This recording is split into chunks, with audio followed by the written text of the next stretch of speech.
el miocardio, afecta al corazón. Cuando alguien cumple criterios de adicción es porque su cerebro ha sido secuestrado. Uno de los mayores avances de la neurociencia es el área de la ciencia que estudia el sistema nervioso. Uno de los mayores avances de la neurociencia ha sido identificar un circuito que se llama circuito de recompensa del cerebro, que se activa con lo que nos da placer. Uno de los descubrimientos clásicos se hizo en animales. Pusieron electrodos en este circuito, en la base del cerebro, en animales, y entrenaban a los animales que si apretaban un botón con la pata, ese botón estimulaba al electrodo en esa zona del cerebro y liberaba dopamina, un neurotransmisor, un mensajero químico de placer. Entonces los animales sabían que si apretaban el botón, se activaba esa zona del cerebro y generaba placer. Los animales, después de unos días, se morían de placer. No tomaban nada, no comían, no dormían, solamente apretaban el botón para que el electrodo estimule el circuito de placer. Hoy sabemos que ese circuito, se llama circuito de recompensa cerebral, es el que se afecta cuando un adicto cumple los criterios de adicción.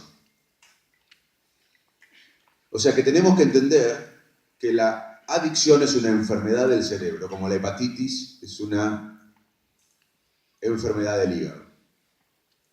Esto es muy importante entenderlo, porque si no, nos vamos a perder todos los avances de la neurociencia moderna y de la ciencia moderna en este tema. También, como se discutió acá y lo dijo Gabriel en su exposición y también lo reiteró Martiniano,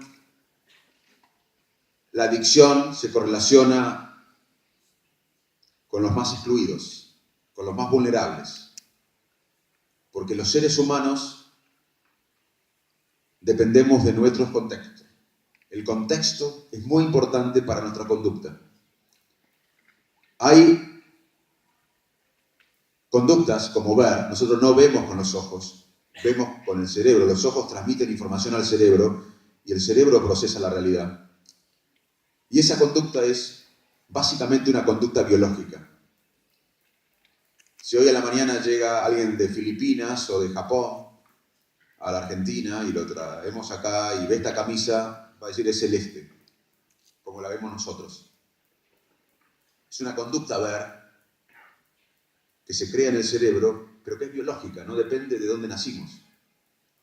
En cambio, nosotros hablamos bien castellano argentino, el idioma que hablamos, no el lenguaje, sino el idioma que hablamos, porque fuimos criados en Argentina.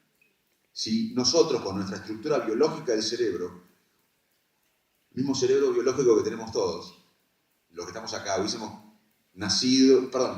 criado o nacido de padres argentinos en China o en Japón, hablaríamos perfectamente japonés o chino. El lenguaje que hablamos, no el lenguaje, pero el lenguaje que hablamos, el idioma que hablamos, depende totalmente del contexto, más allá de lo biológico. Aquí tenemos dos conductas. Ver, que es una conducta que se origina en el cerebro y depende de la biología, básicamente, no del entorno. No importa si somos japoneses, filipinos, argentinos, vemos esta camisa celeste. Ahora, el lenguaje que hablamos, el idioma que hablamos, depende del contexto, de dónde crecimos. Acá tenemos un ejemplo de dos conductas. Una totalmente biológica, ver, que depende de la biología, y otra que depende totalmente del contexto. Sin embargo, la mayor parte de las conductas humanas son una combinación compleja que no podemos desentrañar entre lo biológico y el entorno, el contexto.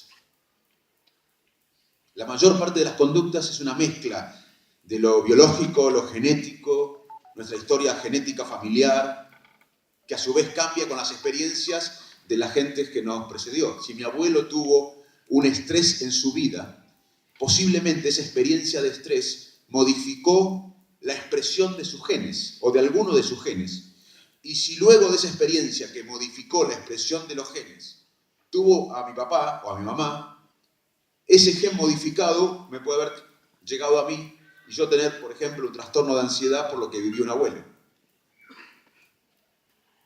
A su vez eso se complica más porque interactúa con el entorno, el contexto. Así se generan las conductas, entre un diálogo que todavía no podemos conocer bien y que es muy complejo entre la biología y el entorno y el contexto. Pero claramente, y en el tema de la adicción, el contexto es clave. Por eso los más excluidos tienen más chances de caer en la droga. Y no solo los excluidos materialmente, también los excluidos de afecto, de conexión social. Porque los seres humanos, básicamente, somos seres sociales. El estudio de psicología más largo que se lleva a cabo en la historia, todavía sigue, se realiza en Boston. Murieron 3 directores del estudio, y sigue el estudio, hace más de 6 décadas. Estudia chiquitos que nacieron en ambientes vulnerables, marginales, y en chiquitos que nacieron en ambientes acomodados, y los siguieron por décadas. La leyenda cuenta que incluso alguno fue presidente del estudio porque se cree que Kennedy fue parte del estudio. Algunos viven en forma acomodada en la etapa adulta, otros en forma vulnerable. Pero la pregunta más importante del estudio es ¿qué nos da bienestar a los seres humanos?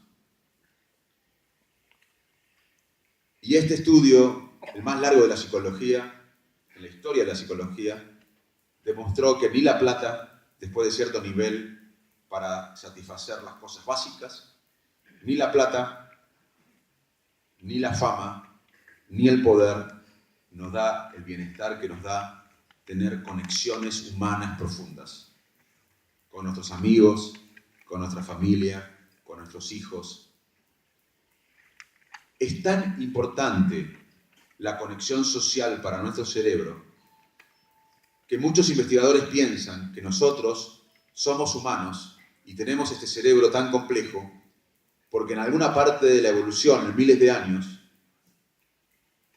la especie humana se diferenció de otras especies en la complejidad social que alcanzó. Ninguna otra especie hace este evento, estudia el cerebro, tiene una comunidad.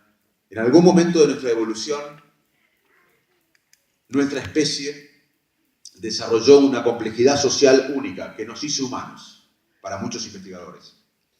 Y es tan importante que hoy sabemos que sentirse solo, aislado, excluido, mata. Repito, una persona que se siente en forma crónica sola, excluida, aislada, tiene un factor de mortalidad más importante que el alcoholismo y la obesidad.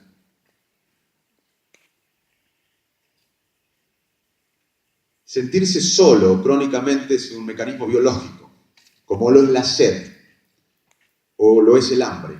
Cuando uno tiene sed, va y toma agua. Cuando uno tiene hambre, va y si tiene suerte encuentra algo para comer. Y funciona como antídoto, el agua o la comida. Pero si uno se siente solo crónicamente, no puede salir a la calle y decir quiero amigos. Las relaciones humanas se construyen con valores, con tiempo. Así que